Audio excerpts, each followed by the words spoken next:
અમરેલીમાં વરસ્યો ધોધમાર કમોસમી વરસાદ, જેના કારણે ખેડૂતોની તૂટી ગઈ કમર. દ્રશ્યો છે જાફરાબાદના, જ્યાં મોટા માણસા ગામે ધોધમાર વરસાદને કારણે બજારોમાં વહેતા થયા પાણી. બજારમાં આવેલું નાળું ધોવાતા મોટરસાઇકલ સવાર પાણીમાં ખાબક્યા. મા મહેનતે બંનેને બહાર કઢાયા. જાફરાબાદના લોર સહિત આસપાસના વિસ્તારોમાં ધોધમાર વરસાદને લઈને લોર ગામની તરીયો નદીમાં ઘોડાપૂર આવ્યું. ખાંભાના ડેડાણ ગામની સ્થાનિક નદી અને ખાંભાની ધાતરડી નદીમાં ઘોડાપૂર. અમરેલી જિલ્લાના રાજુલા, ખાંભા, જાફરાબાદ પંથકના ગ્રામ્ય વિસ્તારમાં કમોસમી વરસાદ.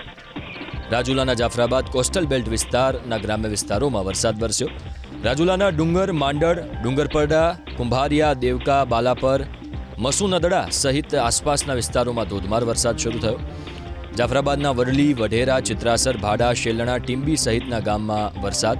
જાફરાબાદના ગ્રામ્ય વિસ્તારમાં વરસાદ વરસતા ટીંબીની સ્થાનિક રૂપેણ નદી બે કાંઠે થઈ. ખાંભાના ડેડાણ, બુંડણી, ત્રાકુડા, નાના બારમણ, મોટા બારમણ સહિત આસપાસના ગામોમાં વરસાદ. કમોસમી વરસાદને લઈને ખેડૂતોના પાકને વ્યાપક નુકસાન.